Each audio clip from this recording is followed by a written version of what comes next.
Big Brother, mainstream media, government cover-ups. You want answers? Well, so does he. He's Alex Jones on the GCN Radio Network. And now, live from Austin, Texas, Alex Jones. Well, folks, thank you for joining us on the special Father's Day worldwide transmission, June 15th, 2014. And I myself am a father of 3.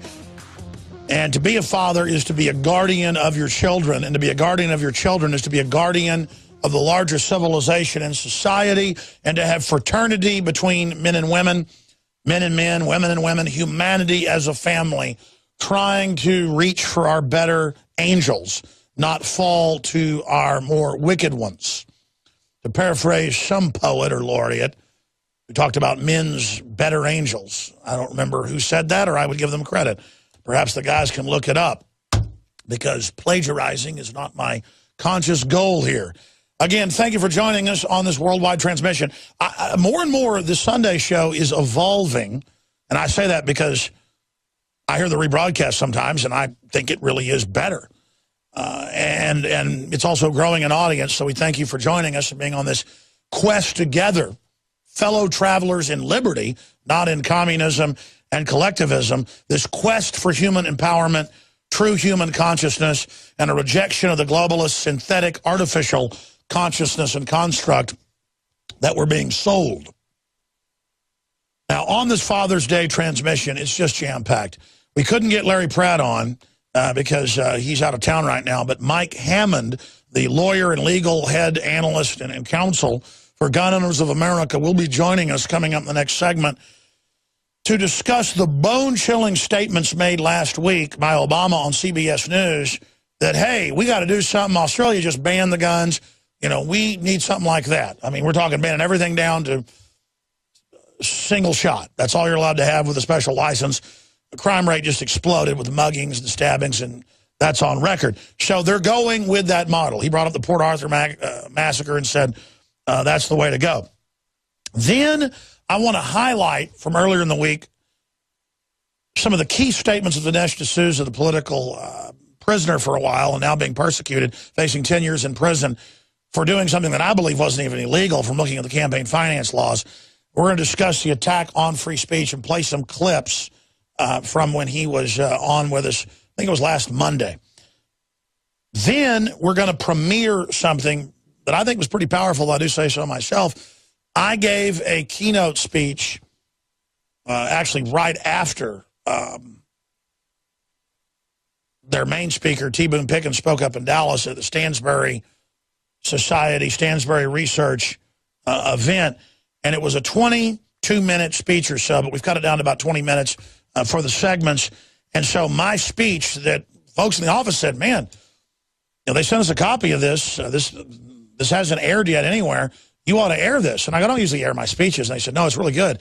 And I sat down and watched it, and it was good. And there was a little PowerPoint I put together with Buckley, my cousin, who works here in the office. And so I don't usually do PowerPoints. So it's also a PowerPoint. So if you're a radio listener, you go to Infowars.com/show. You can also see the PowerPoint slides that go along with the little speech. So we're going to premiere that speech here. It's not even on YouTube yet.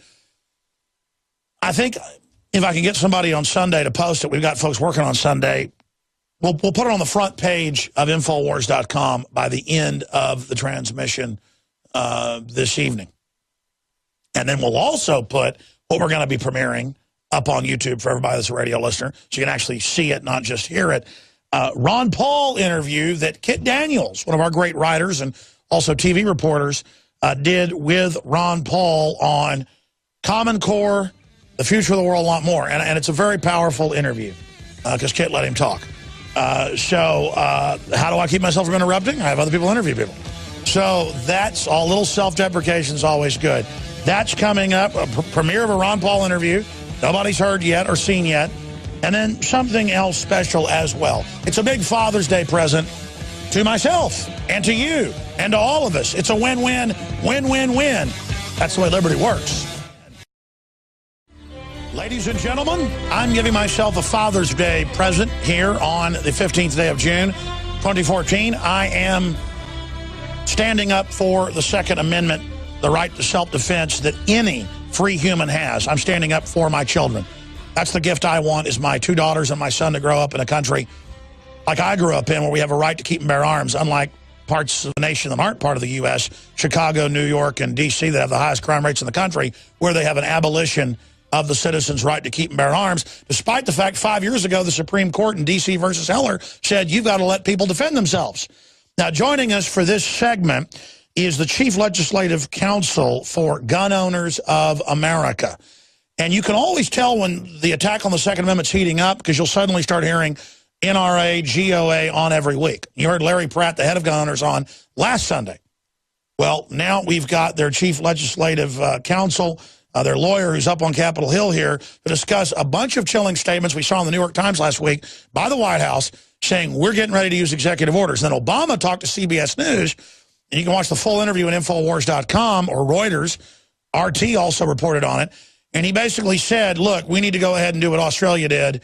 Australia banned guns, everything but single shot, and made you get a license for that, and their muggings and crime rate went up. Here's the RT headline. Reuters had a similar headline. Obama cites Australia's gun confiscation program as an example for U.S. Remember, he promised during the campaign to not come after anybody's guns, and so did Joe Biden. Here's part of that clip, and we'll find out how bad it is. Is this another attempt, like they did last year, to come after the Second Amendment? Here's a clip from CBS News. A couple of decades ago, Australia had a mass shooting, similar to Columbine or Newtown. And Australia just said, well, that's it. We're not seeing that again. And basically imposed very severe, tough gun laws, and they haven't had a mass shooting since. I mean, our levels of gun violence are off the charts. There's no advanced, developed country on earth that would put up with this. Total lies. The U.S. is one of the lowest crime rates in the industrialized world. Justice Department's own numbers. Overall shootings are down 52%. Justice Department own numbers from 92 to 2011. Mass shootings are flat. Most of them are gang-related. Honeybees kill over 100 people more than mass shootings every year. Even Esquire looked into that and did an article on it when I was in one of their articles last year, and did find, it was in a whole separate article from the interview with me, going, yes, honeybees are more dangerous. I mean, this is ridiculous. And there isn't an epidemic, and Australia has had more mass shootings. You're always going to have stuff like this, but enough of me breaking that down. I wanted to get a quick update on this Sunday, on this Father's Day, from Mike Hammond with Gun Owners of America, gunowners.org. Are they warming up for another full-scale assault on the Second Amendment, this time extrajudicially? He's already legalizing the illegals and telling them, you know, if you can get here, you're legal, and overflowing the military bases. I mean, this seems to be rule by decree. I think they have a name for that, don't they? Yeah, it's basically ignorance of the Constitution, among other things, and perhaps also treason. But the answer is yes. I think we need to be concerned about what's happening. You don't pop the cork until they bang the gavel. And specifically, Harry Reid is now saying, and Dick Durbin, who's the number 2 guy in the Democratic leadership in the Senate, is now saying, well, maybe it's time to bring up Toomey Mansion. You remember what that was? That was, you can't buy a gun in this country without going through a gun dealer. Well, guess what they're trying to do at the same time as they're trying to require you to go through a gun dealer in order to buy a gun? They're trying to shut down the gun dealers. And they do that by what's called Operation Choke Point in the Department of Justice, in which they have effectively said, we're going to classify gun dealers along with pornographers, along with people who sell drug paraphernalia, along with payday loan people. And as a result, we're going to make every effort to dry up credit for the gun dealers and gun manufacturers, and we're going to make every effort to make sure that gun dealers and gun manufacturers can't process credit cards through things like PayPal. And for those who don't know, that's already happening to gun dealers and gun shops everywhere, being kicked out of their banks. They're being listed as high risk. They're making us a criminal class outside of law. But you see what the combination of those two things mean. If you can't buy a gun without going through a gun dealer, and if there are no gun dealers within 200 miles of you, because Barack Obama has effectively shut all of them down, the Second Amendment is effectively dead to you. And that is precisely what Barack Obama is intending to do right now. It's incredible, but they've also talked about making us put biometrics on all the guns by executive order. Holder did that a month ago in Congress, as you know. And what about this bold statement about, you know, what Australia did was really great? I mean, that's scary. Well, it sort of is intriguing, isn't it, that the Bloombergs and the Obamas of the world say, oh, no, we just want small, reasonable, common-sense gun control. And then their people go to Albany and go to Hartford and cheer as legislation confiscating guns, legislation banning guns, legislation registering guns is passed, and then hop on Air Force One, and the next day in Washington they say, who said anything about confiscation? There's one thing, there are very few advantages to being very old, but one is you see these things happening over and over and over again. The 68 Act, the Brady Law, the Cole Amendment, the Lautenberg Amendment, all had a whole lot of things in common, but one of the things they had in common is this. People who had no intention of doing anything but banning every gun in America, nevertheless came to us and said, well, if you trade off a little bit of your freedom, we'll give you safety. Guess what happened in every case? Killings went up. There was no safety, but the gun control, which some people foolishly allowed to be passed, served as a platform for the next ratchet up of more gun control. Absolutely. Again, look at, you mentioned Connecticut, where the gun confiscation is going on. There's SWAT team in people's houses. California, Bloomberg headline, gun confiscation begins. But they're even using extrajudicial, just saying your neighbor saw you had a gun, we're just taking them, and then they have a government psychiatrist say you're mentally ill with no judicial evidence. I mean, it's really getting frightening to now see when they basically banned and shut down manufacturing of many guns in California last year, they're now back with a whole new flotilla of legislation. I mean, the truth is... And it did absolutely no good in Isla Vista, except that it basically said to the shooter, you can go down the street and shoot, and we will guarantee you that there's no one around who's going to shoot back. That's right. And then we saw someone with a concealed carry was the person shot at Walmart, other than the two police officers, was a concealed carry person that basically started firing on them and pinned them down for the police out in Las Vegas a few weeks ago. And Harry Reid's trying to pin that not just on me, not just the NRA, not just GOA, but even Ronald Reagan now, because some Facebook page the guy supposedly had Ronald Reagan on it. So now it's Ronald Reagan's fault. Did you know that? Well, I don't believe that, but except to the extent that Ronald Reagan ultimately ended up supporting the Brady Law. That's right. So perhaps it is a little bit of his fault, but... But, you know, as I say, when I was a kid, I would walk, I was in ROTC during the Vietnam War, as a 14-year-old kid, walked up and down our high school campus in our ghetto high school with an M1 semi-automatic rifle. No one thought I was going to shoot up the place. What happens in 1996, they passed federal legislation saying you can't have a gun in the school. Almost immediately thereafter, there is a succession of copycat school shootings that has continued unabated. And media hyping it and creating an irrational phobia of guns. Sir, I want to do 3 more minutes with you on the other side. I want to ask you, as one of the top experts in the country, up on the Hill, tracking what they're doing, other ways they're coming after the Second Amendment, because they've started beating the war drums, as you know, to come after it again. Another big push. What are they planning with Mike Hammond? He is the top legal analyst there at gunowners.org, the only no-compromise Second Amendment national group in the Republic of the United States. The persecuted filmmaker Dinesh D'souza is coming up in a moment. Excerpts of an interview I did earlier in the week. It is extremely important for the First Amendment, freedom across the board. But finishing up with Mike Hammond, chief legal analyst for Gun Owners of America. In the 2 minutes we've got left, what are some of the other attacks that are extra judiciary, outside of law, I mean, they admit they're going to use executive power to curtail our guns. Last time I heard, the executive doesn't legislate. Okay, let me talk about two things, one a minute. First of all, the efforts of BATF to come into dealers in connection with their annual inspections and photocopy all of the gun records, that is, all the 4473s, all the bound book records, as a effort to effectively create a national gun registry. Now, we thought that was illegal, but if they have all the 4473s in Arizona sitting in an office in Tucson, and all of those in Nevada sitting in an office in Las Vegas, and they can all be accessed from Washington, D.C., guess what?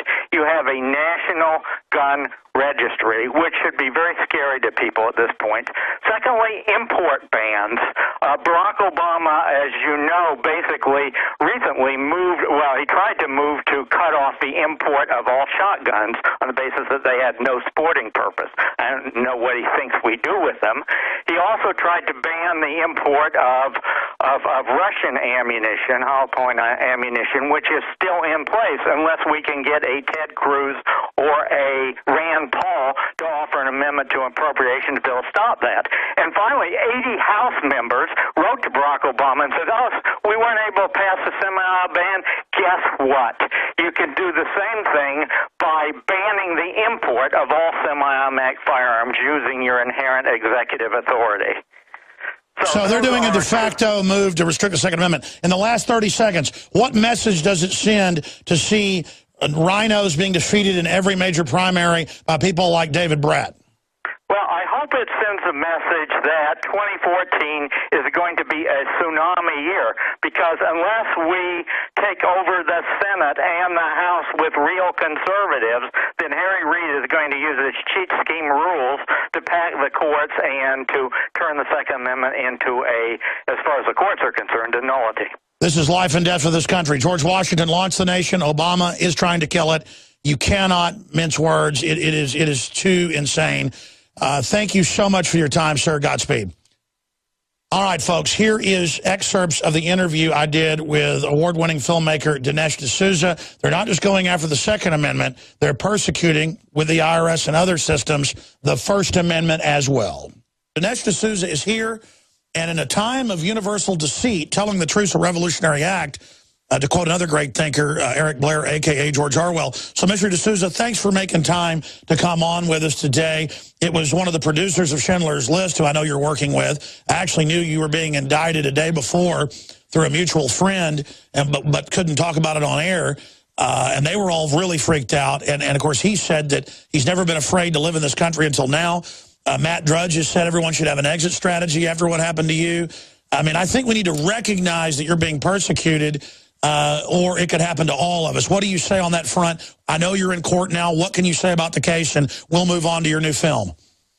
Sure. I exceeded the campaign finance limit by giving $20,000 to my longtime friend, Wendy Long, who was running really an uphill, even an impossible campaign for the Senate. I should have set up a PAC. There are many different ways to do it, so I made a mistake. But I think what's shocking to me is the way in which I see, not just my case, if I look nationwide, the way in which the Obama administration has been recklessly circumventing the law from the Defense of Marriage Act on through immigration, turning the blind eye to guys on their own side who are doing shocking things. I mean, here's Harry Reid diverting campaign finance funds to his daughter or granddaughter's wedding, and no investigation, no prosecution. So this is a case where Lady Justice in the Obama administration appears to have taken the blindfold off and is kind of winking at her pals and then kind of taken off after her enemies.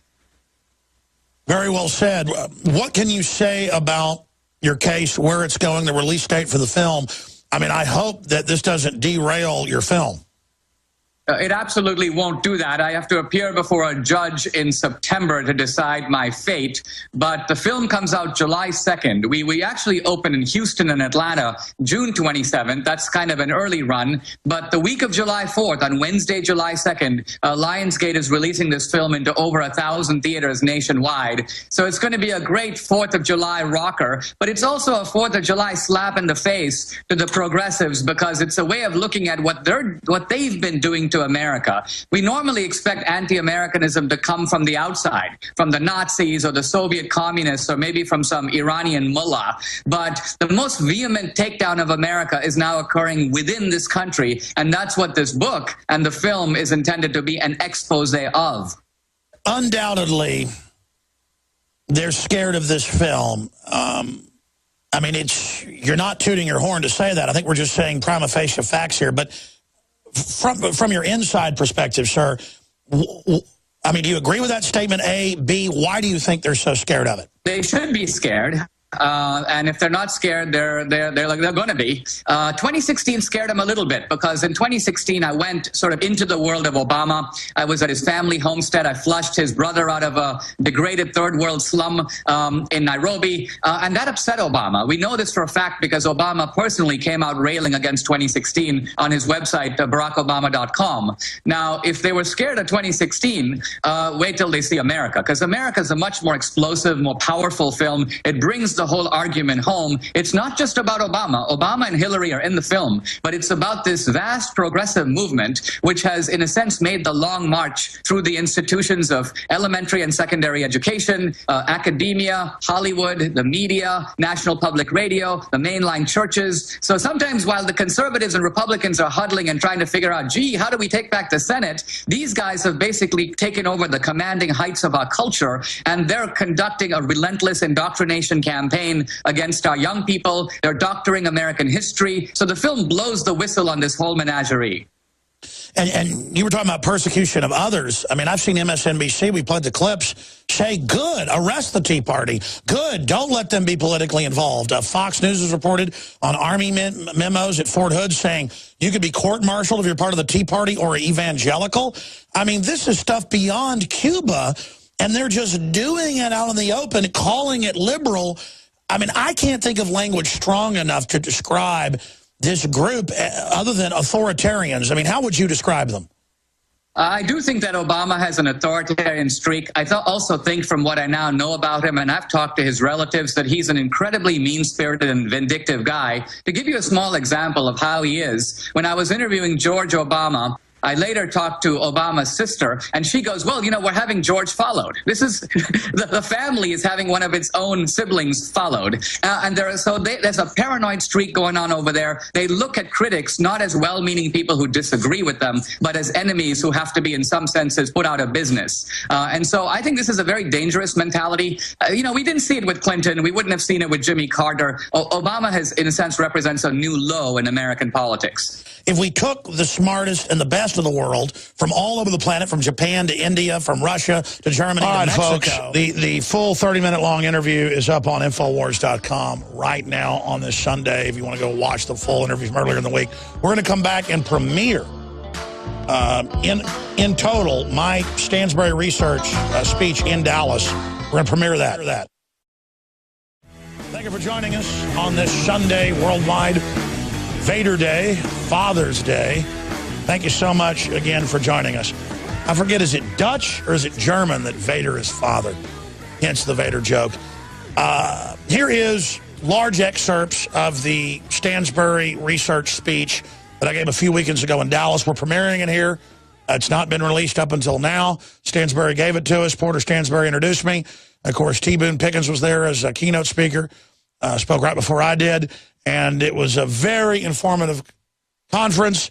And so we'll play a segment of it now and some more in the next segment. Then in the next hour, Ron Paul, never before released interview we did a few weeks ago that Kit Daniels did on a host of issues and more in the second hour of this jam-packed Father's Day edition. But here is part of the Stansberry Research interview. And then the full interview will be posted by the end of the show in video, in living color at Infowars.com.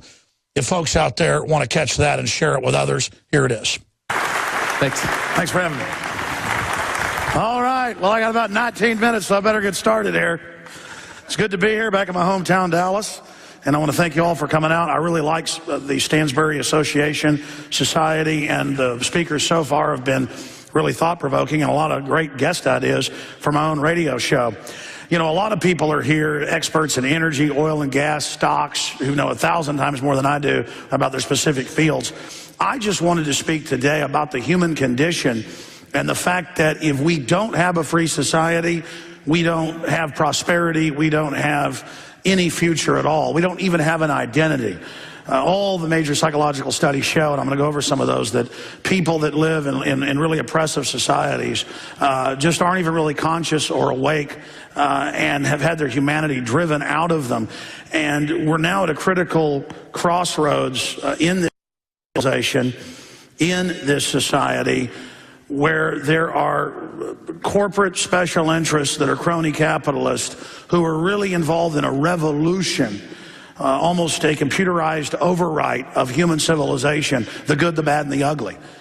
They are trying to make the world in their image while masquerading as capitalist, and they are openly in thousands of publications. I mean, I'm sure you've seen them, you've heard them, from Ray Kurzweil right down the line to the folks at the United Nations saying, we've decided what your future is, and we've decided humanity is ugly and bad, and we're going to reduce the population down to almost nothing. We're not going to move forward as other civilizations have done, trying to build a better society and have progress.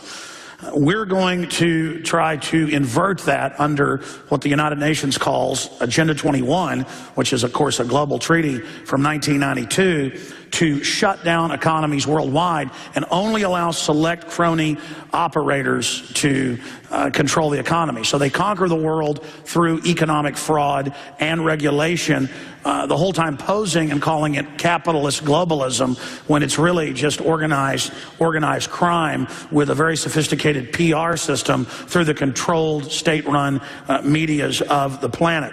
And the major power blocks in the world, the Chinese, the Russians, the BRICS, and the Anglo-American West, are competing with each other on many levels, but also are always competing to adopt forms of tyranny to suppress their own populations and consolidate control.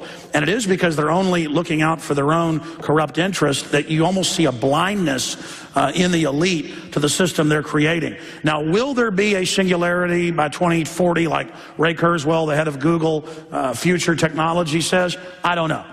But undoubtedly, if the Gutenberg press shook up the church, brought down the monarchies, created a renaissance, but also a lot of other bad things, not just good things, the type of changes we're seeing yearly dwarf the Gutenberg press, and it is compressing time together. So now the opportunities in this great time of change are unlimited. It's literally like a stairway to heaven or a stairway to hell. And the globalist technocrats have decided for a move that creates a stairway to heaven, what they believe will be life extension technology, total control, a type of Elysium type world that they want to build, but a hell for us. But in truth, if we point out that this great time of change can be a positive one and not a dystopic future, if we're pro-human, then it can be basically a stairway to a much better world for everyone and the human condition. But that's going to take libertarians, conservatives, the producers, to not just shrug like an Atlas shrug and leave and turn the world over to the collectivists and the king rats. We're going to have to get really aggressive in the face of this anti-human, anti-progress movement and really raise our rhetoric and our radicalization up to the level to meet this radical threat. We either do that or we will be conquered by the technocrats, who are basically the most corrupt, anti-human, anti-free market people that anyone could imagine. They crave control of the markets, not competition in the markets. They crave an end to the markets and to people self-determining with the technology they develop, with the work they put in, with the literature and art they create. They want to control that process, as all despots have done in the past, and they hope that technology will be the empowering tool to bring that forward. The problem for them is they thought they could control the narrative and could direct us where they wanted to go. But the genie is truly out of the bottle, and the clock is ticking. Because if we do slouch towards Gomorrah, as one federal judge famously said, Bork, and just turn the world over to the technocrats like they know best because they're in charge, we will probably see the end of this species on this planet, or certainly a new dark age that rivals any dystopian sci-fi novel that you can imagine. Now, I'm sure many men in the room are tortured by this image. Marilyn Monroe on screen there at her prime. And I just wanted to illustrate here that we're selling snow cones in hell. We're not selling snow cones to the Eskimos, ladies and gentlemen. Liberty is sexy. Liberty is popular. Liberty is truly liberal in the vein of Thomas Jefferson. And the so-called liberals that we see operating worldwide today, when you even read their own publications and writings, are, again, the most anti-human, unhappy, and generally ugliest people, even physically, that you could imagine. And they have a disdain. They have a disdain against those of us that love humanity and believe in humanity, but also believe in our right to excel, and those of us that aren't guilty if we're better at golf, or better at science, or better at hydrology, or better at petroleum geology, or better at mathematics, or better as a talk show host. We deserve to be free, to be self-determined, and to build our own personal worlds that we like, and to bring other people who we want to associate with into free association, to build cultures and civilizations that reflect our values. That's true liberalism, the opposite of Barack Obama. And we must absolutely put our message out and show collectivism creates North Korea. Collectivism creates the failed Soviet Union. It creates the hell that Venezuela now is. It creates absolute nightmares of anti-human sorrow. We'll be right back with more of the speech on this Father's Day transmission. And the trooper says, you fire musket, but I'll run you through. And when you're waiting for the next attack, you better stand. There's no turning back. You know what that's really saying, right?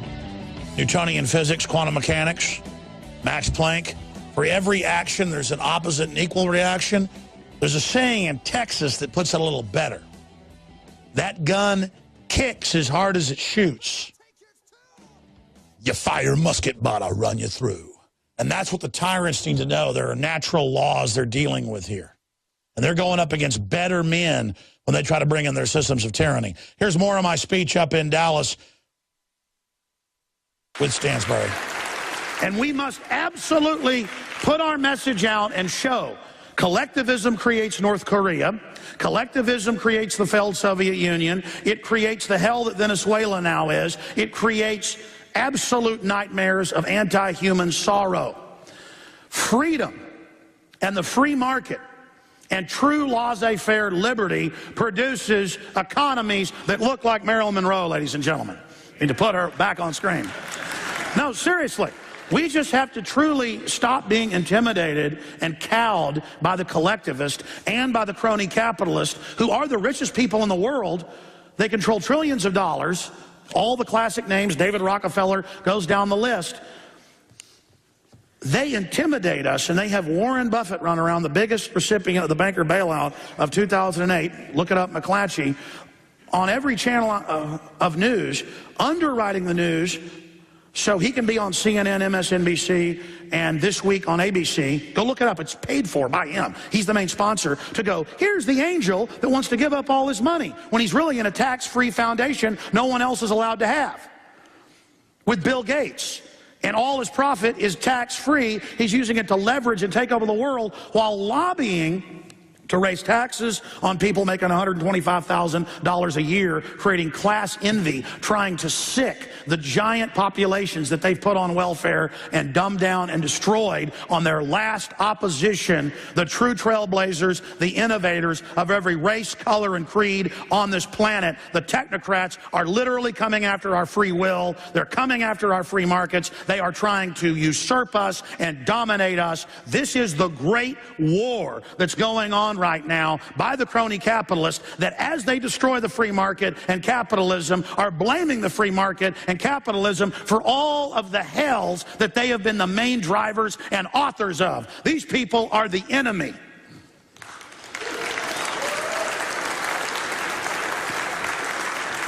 You got a nice house, you own some businesses, you got 50, 60, 100 employees.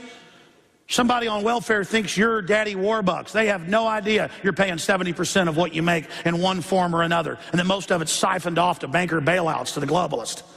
But slowly, even in publications like Rolling Stone, they have to admit that at the top, more and more it's becoming rigged, and that's the final revolution with all of these electronic systems that they're putting in to monitor even the smallest trader online is meant to be able to game the system even more. And that's why we need to be firmly against any more regulation of the little guys. What we need to see is a return to things like Glass-Steagall against the big giant mega banks like Goldman Sachs. Hands off the little guy. And by little guy, I mean hands off somebody if they're worth $1 billion running their own company.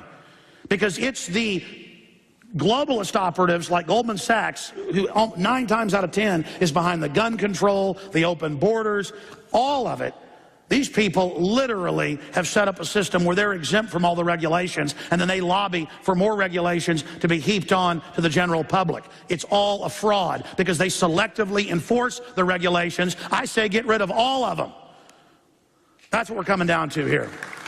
I mean, if they're not going to enforce them on them, then get them off the rest of the population. Again, if you read the Communist Manifesto and you look at the goals of the communists, and then you find out that it was Wall Street interest in England and the United States who, on record, this is mainline history books, put the Bolsheviks into power in 1917, you realize what they're trying to do here with the false Occupy movement and things, where they're trying to create a false revolution against all of their tyranny to fully take over the society. Problem, reaction, solution. And that's why we see more and more our governments are up for sale, and then they use the exact same systems that they have put in place to then say, oh, let's not allow any political giving. Let's arrest Dinesh D'souza because he gave $30,000 or something, the filmmaker, to his friend who was running for the Senate. Let's arrest him, or let's arrest Martha Stewart for a crooked toenail or fingernail. But again, let's let George Soros give hundreds of millions of dollars in the last decade to different politicians to vote to take our rights. Incredible, and a fraud. Continuing. Imagine if you went in a time machine back 30 years ago and imagined an American president saying, if you have a business, you didn't build that. Or if we raise the debt limit, it doesn't raise the debt limit. Or, I never said you could keep your doctor, even though he did say you could keep your doctor.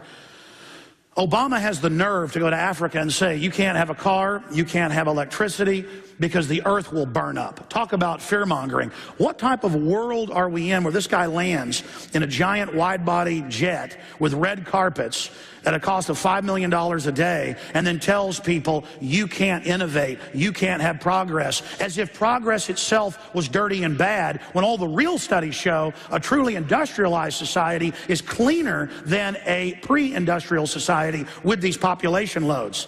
And while they talk about new clean energy and new systems, they block them or only hand out little select contracts to their friends. Again, more of the same crony capitalism. While they shut down clean coal, they don't let T-Boone bring natural gas to California to bail the state out. They're blocking everything that they don't control, and in the process, bringing us into a new dark age. And again, I want to be clear, I'm not being cynical. When you go out with the bad news of what's happening, people say, man, you're being negative. Don't be a cynic. I'm not being a cynic. A cynic thinks there's no hope. A cynic thinks everybody's bad. A cynic thinks humanity's done. That's what the globalists say. That's the idea they push. That's why they teach Common Core, 2 + 2 = 5. Because they want you to be dumbed down and cynical. No, it's very positive to admit the problems we have, to truly identify it, and then go after them. And I want to add to that, if it sounds like I'm being pessimistic, saying we have these problems, all the major studies, there's literally thousands of them, I'm sure you've seen many of them, show that when you truly help others, teach them how to fish, don't give them fish, when you are positive, when you are focused, when you do want to know what reality is and be a realist versus a pessimist, you will live longer, you will be happy. And there was just a new study came out, the National Post of Canada reported on it, scientific study, being a cynic linked to triple risk of developing dementia, Finland study suggests, and that's just one of many. Now again, the empire is going to strike back. The good news is, CNN's had a 44% drop in viewers in the last year. They were already a shadow of themselves before that. MSNBC, 24% drop in the last year, and that's on average every year. They have less listeners and viewers on MSNBC than local Dallas primetime radio shows in the morning do. They have about 100,000 viewers on their average show, 500,000 on their top shows. That's why they've turned loose the CIA, the elements of it controlled by the globalists at the top, to engage in propaganda domestically. And they're going, yeah, we lied to you. What's the big deal? So again, we've gone from them denying Bilderberg Group existed, crony capitalist, with government ministers making decisions, to them being all over the news and being exposed and criminal investigations being begun by multiple governments. We've gone from them denying they're involved in domestic propaganda to throwing it in our face in the Washington Post Foreign Affairs publication. Zbigniew Brzezinski, Obama's top foreign policy advisor, has come out and admitted they've got to shut down the alternative media. It is exposing them on every front, and the fact that this government openly used al-Qaeda against Syria, Libya, Egypt, and others to destabilize the entire Middle East for Saudi Arabia. Again, there's some of the numbers I was just going over with CNN plunging, with MSNBC dropping 24%, and the plunge only accelerating. You can see numbers there with Infowars.com and Breitbart.com, literally thousands of places online above MSNBC.com. But MSNBC's gone up a little bit because as their TV completely collapses, they have gotten a slight dead cat bounce in their internet. Literally, it is a dead cat bounce. And that's the problem, is they're going to come after us now. They're going to stage false flags to blame it on us. They're going to demonize us. They're going to call the Ron Paul-style Tea Party terrorists. They're already doing it. They're going to have the Republican leadership with John Boehner put more money into defeating Tea Party candidates than Democrats, because the establishment is now showing itself and uncloaking, because we literally, ladies and gentlemen, have them on the ropes. And that's why they're hiding in plain view, saying your kids don't belong to you on MSNBC. We're going to take your guns now. We're going to bankrupt coal, even though it supplies half the country, 52% of its power. I mean, this is treason openly being said, because they can't hide it anymore. Now they want to, in a confidence We'll be game, back. Next hour coming up, ladies and gentlemen. Tell your friends and family to tune in. Ron Paul's coming up. Thank you for joining us on Father's Day. I'm your host, Alex Jones, and I want to just take a moment out to thank the great crew. It's the best crew I've ever had, times 5. They just get better and better. The whole crew. I hope to do a roundtable someday with them, discuss politics on air. And we'll maybe do it next week, the weekday show, 11 a.m. to 2 p.m. Now, here's the conclusion of the speech. And if you want to see the speech and you're a radio listener, go to Infowars.com. But here's the last 3 minutes of the speech I gave a few weeks ago that I think was one of my more concise, focused diatribes promoting the terroristic idea of human freedom.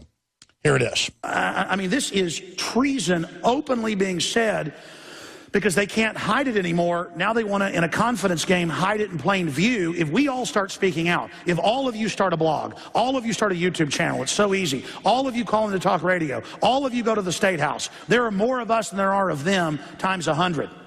And they will literally implode in on themselves right now, just like Ceausescu in Romania, just like so many other despots and dictators. This society of people that don't like individuals and who get power out of groups and out of gangs and out of sucking off of people is coming to an end if we want it to. The only question is, how long will it take? How much hell will we have to go through before we, as a people worldwide, say no to the collectivist? But how do individuals say no to collectivist? Well, the lie of the collectivist is we all collectivize and let central planners at the Politburo, at the UN, at UNESCO, tell us how to live in the Central Committee. It's the opposite. We are all individuals, but collectively through our choices and through the free market of ideas, finance, industry, agriculture can reverse this trend as simply as flicking a fly off of our knee if we realize the power we have and collectively make decisions that stand in the way of the tyrants. If we are able to do this, our destiny is literally unlimited. Humans are only happy when we're daring, when we're trailblazing, when we're inventing, when we're being challenged and challenging each other, and when we have the right of free expression and the right of free association.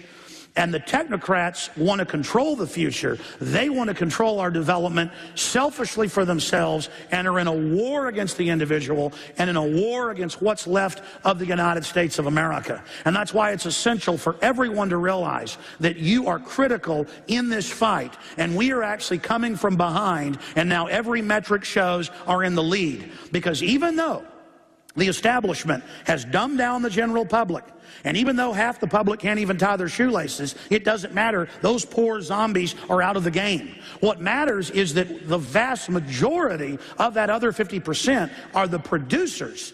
And we run this country and we run this world. And if we simply stop complying in little ways, it will bring this system down. 5% defeated the British that had never been defeated in their history. We have way more than 5%. I'd say close to 10% that are really figuring out what's happening. We wake up another 10%, it's over. We can have a new golden age of human liberty worldwide. Thank you so much for coming out today. I want to salute you all for your quest for freedom. And there is my speech in Dallas, and that's what a prepared speech looks like. I rarely do those, but that was a prepared speech. We're going to go to break. I'm going to come back and cover a bunch of news on several key areas. You can probably guess. I'm going to get into the gun grabbing that's going on and the militarization of police tied into that that's even in mainstream news. Then the exclusive premiere, just like that speech. I want to make the Sunday show more like a magazine show where we just have everything crammed into it, a lot of premieres of interviews and other key things. Ron Paul interviewed by Kit Daniels on Common Core and a host of issues. That's coming up. Another subject I'm going to get into in the last segment of the transmission as well at the end of this hour. So please tell your friends and family and free association to join us in the Council of Liberty against the Council of Tyranny. Straight ahead on the other side, Infowars.com. It is a bizarre feeling every day and every night to spend hours, 3 or 4 hours, 5 hours sometimes, studying news, video clips from Congress, global news, and to just see stuff we talked about 10, 15, 16, 17, 18, 19 years ago becoming passé.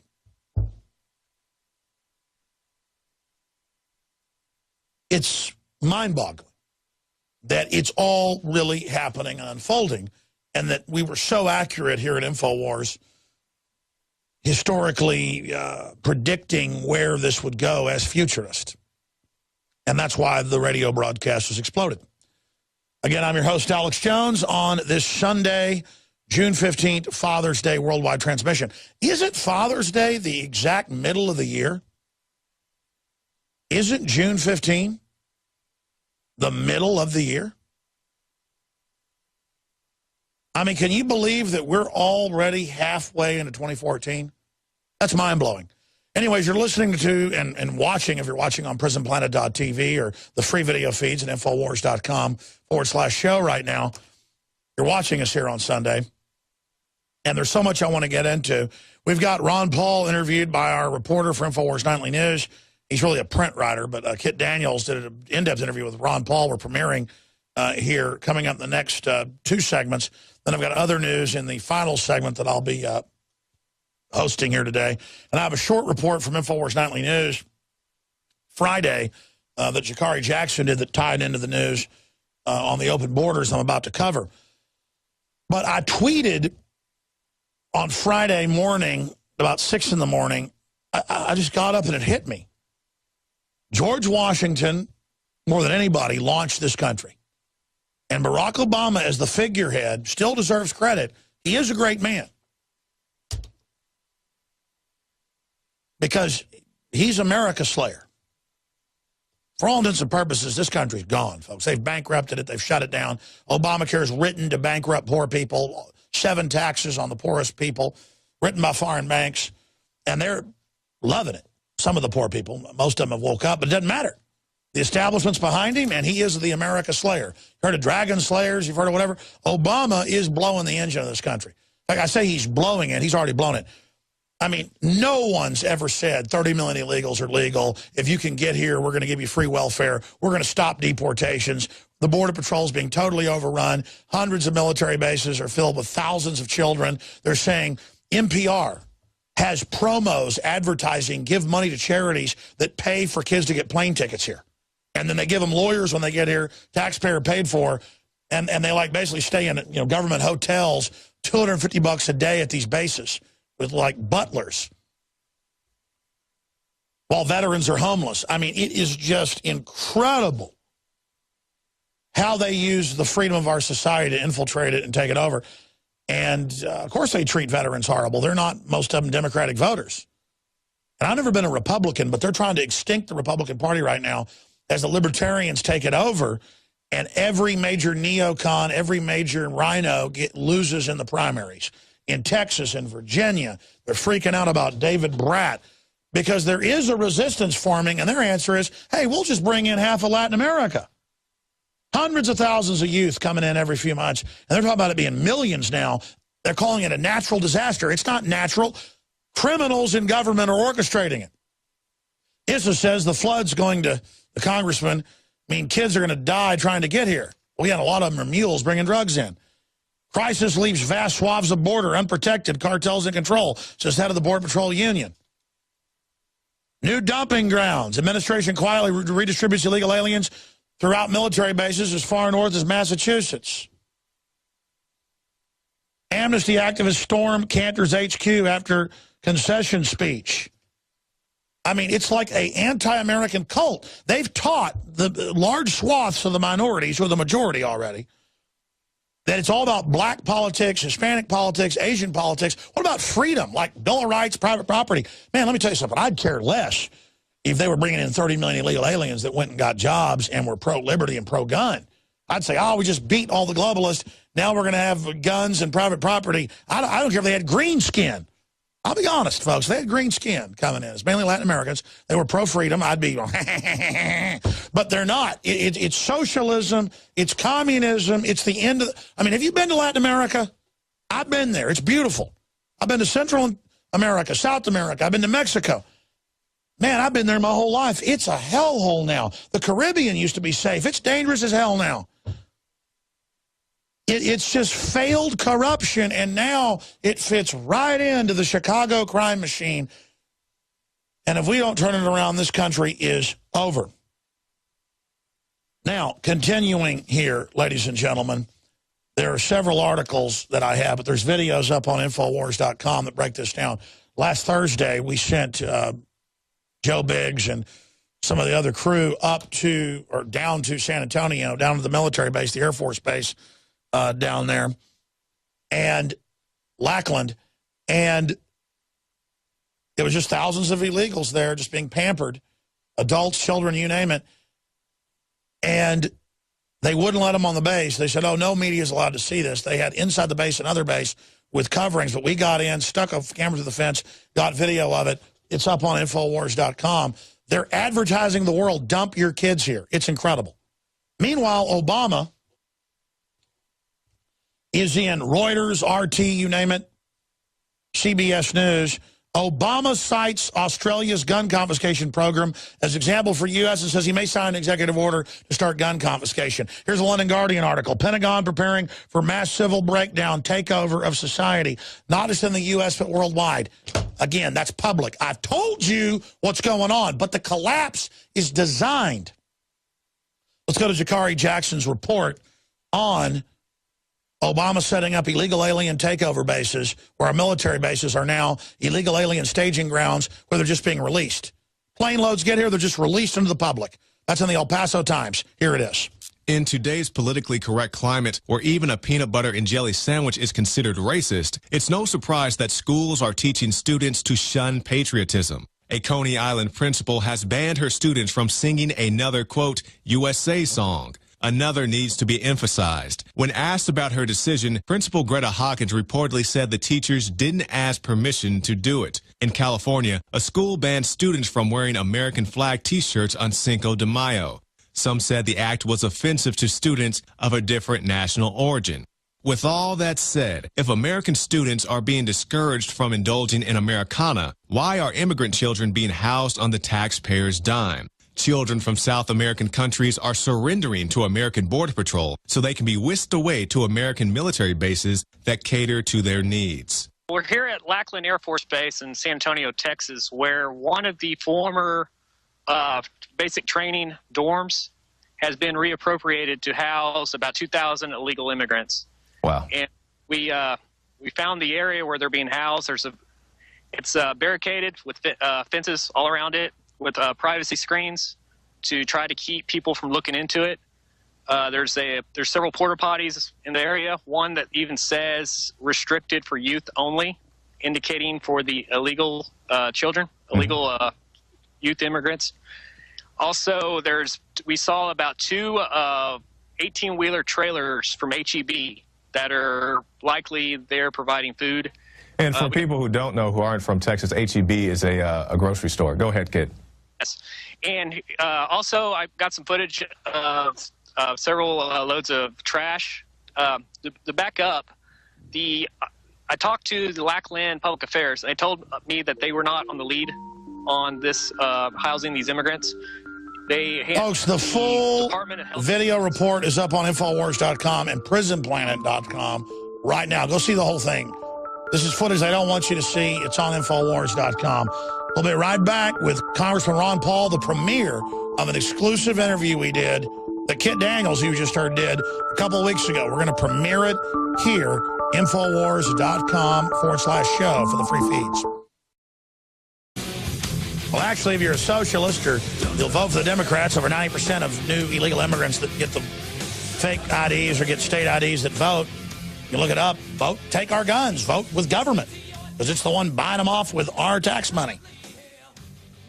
So we've been breaking that down today, but there's another facet of this brainwashing. It's that state-run media and state-run education through Common Core is now getting direct access to even private school children if you're, quote, an accredited school.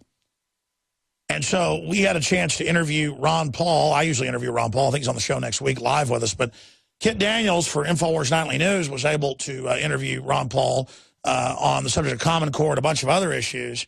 And so I thought, why not just premiere this on the radio instead of the Nightly News show?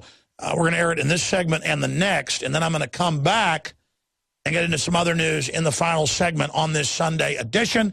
But here is former Congressman Ron Paul, Dr. Paul, the omnibudsman of the Libertarian Revolution, speaking to InfoWars when Kit asked him about Common Core. Well, the whole thing is Common Core is an example of how the federal government wants to take over totally and completely the educational system. And they've been doing this for a long time. I mean, for more than 50 years, they've encroached upon control of local schools with the federal government getting involved back even into the 50s with the Department of Education, HEW being established. But Common Core is really the last straw, and the people are very upset for it because they want to set the standard for the curriculum for every single school, which means control, over the individual education of all the children. At the same time, we hear our president constantly saying, well, we got to get the hell to these kids sooner. So it's not just grade school and high school and kindergarten. It's pre-kindergarten down to 3 and 4 years old. It's once again establishing and sticking to the principle that the children belong to the government, not to the parents. And anybody who cares about truth in education and not a monolithic education by the central government, they have to be concerned about this. And yet, unfortunately, it's marching right along, and too many schools are going along with it. So it is one common feature that's really upsetting a lot of people once they find out about it. Of course, the people already who have been upset with education for many years, who are already in private schools and homeschooling, know about it. But there's a lot of people, just don't have the opportunity or the knowledge on how to get out of the public school system. So they're going to get exposed. I think it's going to be devastating. It's the wrong way to go.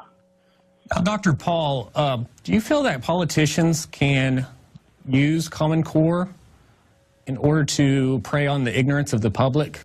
I think that's a good description about just about everything the government does, you know, whether it's the education or whether it's keeping people from falling through the cracks, whether it's taking care of medical care. It's everything that they are all wise and they will take care of us, and people are stupid and they don't care and they're not responsible. And that's why you have to have government to take care of everybody and protect them from themselves. In this case, government argues that we have to do this to protect the children against the parents. The parents are irresponsible. So, yes, I think it is. I believe those who think they're superior want the populace to be as obedient as possible. In case they need to send them off to war, in case they want to have them work and pay taxes. The whole thing is the state is sacred, and in order to have a state, the government, you know, continue to grow, it's always at the expense of liberty. So it is the big challenge. I think we're seeing a conflict between these two movements. Governments have been around for as long as history's been around. I think they've exhausted their experimentation, and we've had some experiments with individual liberty. One great experiment was here, and I think right now we're seeing the fruitions of how we left that experiment in the last 100 years, and it continues, and yet there's a spirit right now among the people and many parents who are starting to realize that. The unfortunate thing is that we're still in the minority, and the majority still feel the government has to take care of me because there's too many people out there to say, well, you know, I have to do this, I have to vote for this person, because they believe government should take care of me.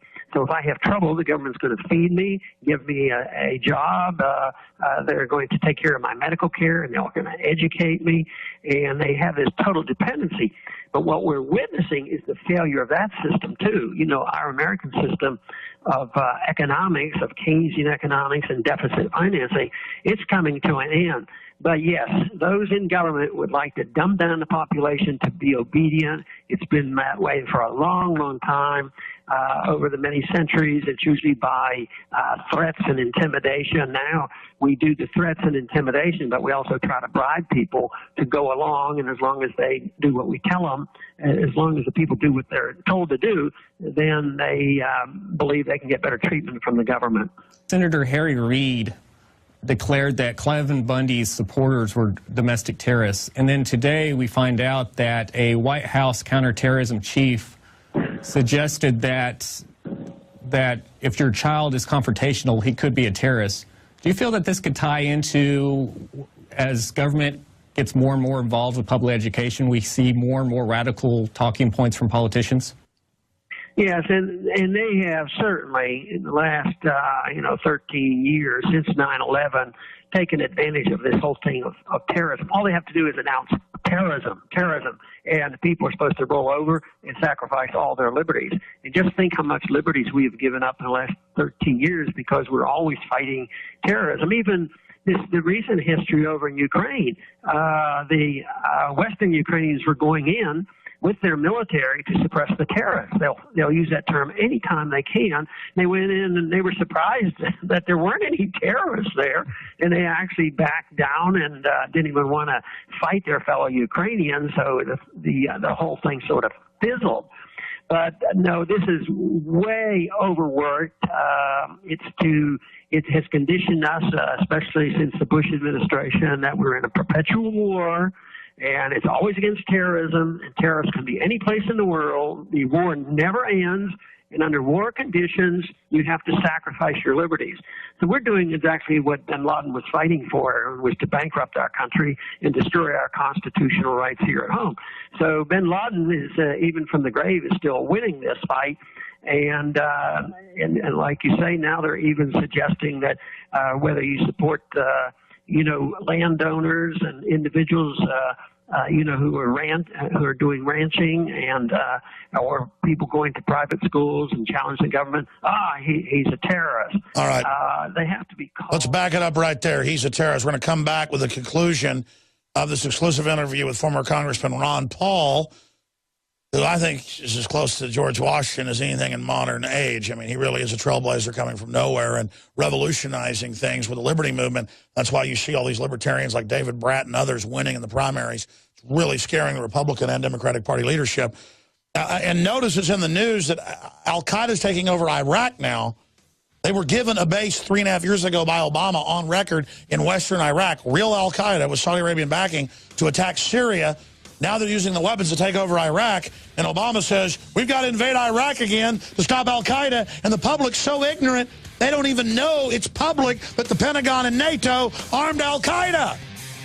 I mean, it's crazy, and then I'm treated like a terrorist as a suspect at the airport, and you are too. Some Sundays I end up taking calls. Next Sunday, I'm going to try to commit to take a bunch of calls. Next Sunday. And, of course, there's a weekday transmission. All right. I've gone long here, so we'll air most of the Ron Paul interview here, come back, play a few more minutes in the final segment, and then get into some other news I need to cover. But, wow, Ron Paul saying, yes, they're labeling libertarians, conservatives as terrorists. They are. That's an authoritarian government. That's the threat to life, liberty, pursuit of happiness. Historically, universities have studied at University of Hawaii. Government killed 262 million non-military combatants, people that weren't fighting back, in the 20th century alone. 262 mil. Terrorists, right-wing terrorists, according to the Justice Department's own numbers, have killed 36 since 2001. Honeybees kill almost 300 a year. Land sharks are more dangerous. All right, there's no such thing, folks. That's my point. It's like leprechauns are more dangerous. It's phantoms. It's brainwashing. It's hype. Here is Ron Paul in this powerful interview that, by the way, we're going to post the video of it and all of it right now at Infowars.com. But I wanted to premiere most of it here before we did that. It's now up on Infowars.com. Here it is. They have to be called on this. The American people have to have a better understanding and a greater love for liberty. And of course, this has been one of the goals that we have in our homeschooling, is to teach what liberty really means and know how to spread a message so that they don't fall to this baloney about, well, the government is good, the government will take care of us, everybody else is a potential terrorist, and thank goodness the government can tax me and use the NSA and the military to suppress all threats of terrorism, and we'll have perfect safety. That is deeply flawed, but fortunately a lot of Americans are starting to wake up. And do you have a response to Senator Reid for suggesting that political activism is terrorism, or even common behavior like that White House counterterrorism chief suggested could be terrorism? Well, first off, people should probably just laugh at him, because it's so ridiculous. And I would think that he's practicing, a bit of terrorism on himself, by making these threats and intimidations. But the best way to answer to people like that is to refute them, either totally ignore them, laugh at them, or refute them with a better idea. I mean, they just throw these things out, and they have no meaning whatsoever. And yet, unfortunately, the major media is always on their side, and they would never call them on this. But somebody has to. Unfortunately, we have alternative media now, and I think that's the reason that we're making some headway with our internet and other methods of spreading a message. Yes, and it's interesting that you mentioned the internet, because back in the 1970s, Murray Rothbard pointed out the difference between formal schooling and education, where education is a lifelong learning process. Now, with the advent of the internet and your homeschool curriculum, we're seeing that education doesn't necessarily have to come out of government-run schools. Do you think there's going to be a mass awakening in the future when a large degree of the population discovers the same thing? Well, let's hope so, and I think that's the movement, because the government schools are opposite of education. I felt at many times after I got out of college, especially in social studies, sort of a relief, because I had enough introduction to what world events were that my curiosity really struck me. But even when I got out of college, we didn't have the internet, but we had a few foundations, like the Foundation for Economic Education, where I was able to seek out this information. That's when I got hold of Hayek and Mises, and then later on I got to be good friends with Murray Rothbard. And that is when I discovered what education was all about. Now, I think a lot more people are noticing this. Not only is it the quality of education, that strikes some, But I think it's also the violence in schools. You know, it just, you know, really frightens the parents. And then when they put this together without getting an education. But the one thing that is really neat about all this is the fact that our side of the argument is very appealing to a broad base. It isn't appealing to the very wealthy. They're sort of on their own. You know, they preach all this government control of schools, you know, like all the politicians in Washington. But where do their kids go to school? Their kids go to private schools. But the middle class and many in a poorer class are recognizing that if they have any understanding, for their kids to get ahead, they have to get a better education, and the schools are not providing for this. And right now you see the great transitions. Colleges are going bankrupt. People aren't applying as much. A degree doesn't mean anything. They have all this money, and they can't get a job. I mean, it is a disaster, and it's because government economic planning fails, and government planning on education fails, and this is why Common Core is going to be a total failure. It's going to make things so much worse. It's just trying to make people obedient to the state and get only information. It can't work. There's too much availability of information outside. So as bad as it is, we have reason to be optimistic about some of the changes going on. And I've noticed that it seems like in the past century, Keynesian economics and the Federal Reserve has avoided blame for the damage that it has done to the economy. But it seems like now we're seeing an explosion of interest in Austrian economics.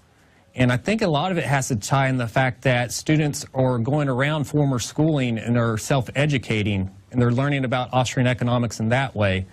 So do you feel that parallel institutions could be a great way to break the hold that the government has on society? There's no doubt about it. And there are two things going on. The alternative sources for education is there, and we've talked about that, you know, the internet and different vehicles. But it's also something that we're witnessing is the failure of a system. I thought the greatest event of the 20th century, politically speaking, was the failure of the Soviet system, the collapse and the breaking up of that and the secession of 12, 13 republics from this domination of the Soviets. And because it failed, communism failed, although how many intellectuals in this country cheered it on? They cheered on communism, and of course there were... We're going to come back with a conclusion of the Ron Paul interview. It's pretty powerful. I've interviewed Ron Paul probably 50-something times or more. This is one of the best interviews that Kit Daniels did. He's on fire. And our ideas are sweeping the country and the world. They're having Tea Party takeovers in Europe, Tea Party takeovers in England, in local and international and EU elections, UKIP and others in France. It's scaring the system. In fact, we're going to get the head of the UKIP on in the next few weeks, Nigel Farage, the Ron Paul of Europe. I'm Alex Jones, your host. By the way, Ron Paul, a year ago, told me about his curriculum coming out. And then in the last few months, we've been working together. And he gave us a specific link where you can get the first 5 years of the Ron Paul homeschooling curriculum that promotes liberty, free market, but also basic reading, writing, and arithmetic. It's really a great curriculum. My kids use some of it. Free at a special link he gave us, school of 1776.com. School, one word, school of 1776.com. School of 1776.com takes you to the subpage of his curriculum site where you can enroll and get the first 5, or really 6 grades if you count kindergarten, free, and then support free market and get the rest right there. And that supports our broadcast as well. School of 1776.com. InfoWars and Ron Paul team up. And you can also go to Infowars.com, the main front page. Scroll to the bottom. There's a permanent banner at the bottom that takes you to the sublink where you can get the first 5 grades free at school of1776.com or bottom of Infowars.com. The conclusion with Ron Paul straight ahead. Part of it is we have to break through our kind of private idea that kids belong to their parents or kids belong to their families and recognize that kids belong to whole communities. Once it's everybody's responsibility and not just the households, then we start making better investments. Well, when they say community, they mean the state-run system. That's MSNBC promo. Contrast that with Ron Paul. I mean, most academics were communist. but then they're financed by big mega bankers. Why is that? Because the big ultra-rich know they're exempt from it. They're going to sit offshore while we're in this hell. I'm pretty proud of this Sunday show we've done so far. I like the magazine format we do every other week or so now. I'm tempted to go pure magazine format where we just hardcore interviews, guest, you know, part of it live, part of it taped interviews, because I'm getting a lot of great reviews off what we've been doing with the Sunday show. Tell us what you think by tweeting back at me at Real Alex Jones on Twitter or at InfoWars. I'm going to just conclude with the last 7 minutes of this Ron Paul interview with Kit Daniels, where they get into some more international issues, Ukraine, and a lot more. But before I go any further, you get a great curriculum, even to supplement private school or public school kids with a state-run education, getting the Ron Paul curriculum. It covers liberty, responsibility, standards, self-discipline, success. And you explain to your children the system doesn't want you to see this. They want you to believe 2 + 2 = 5 and that Barack Obama's your daddy, not your daddy. On this Father's Day, I want to declare our children are ours, not the state's. I know that's radical. It's as radical as saying women have breast, you know, to breastfeed. Everybody knows they're supposed to drink corn syrup and be brain damaged, you know, with the formula. But being serious, you can go to school of1776.com. That's the direct sublink that takes you right to Ron Paul's curriculum site, where you can read all about it and get the first 5 grades free, or sign up and get it all at one time. And it's just revolutionary to take our children back, regardless if they say Michelle Obama tells our kids what to eat and she says we can't say the word bossy and peanut butter and jelly sandwiches upset Hispanic children. Whoever said that? Well, the media did, to create division, to create infighting. No, you decide how you want to raise your kids. Whatever it is you want to teach them, you're their parents. They are your genetic cross-clone with you and your wife, you and your husband on this Father's Day. I will declare heresy and say that humans are individuals and free, and fathers and mothers are the authors with God of the children, not the abominable state. And I desecrate the God of the state. I spit on the God of the state. Quite frankly, I urinate on the God of the state. I desecrate you. I love the God of the universe, Jesus Christ, not the God of Hitler and Stalin and Mao and Genghis Khan and Julius Caesar.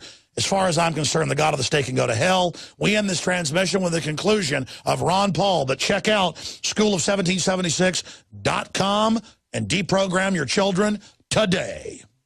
I thought the greatest event of the 20th century, politically speaking, was the failure of the Soviet system, the collapse and the breaking up of that, and the secession of 12, 13 republics from this domination of the Soviets.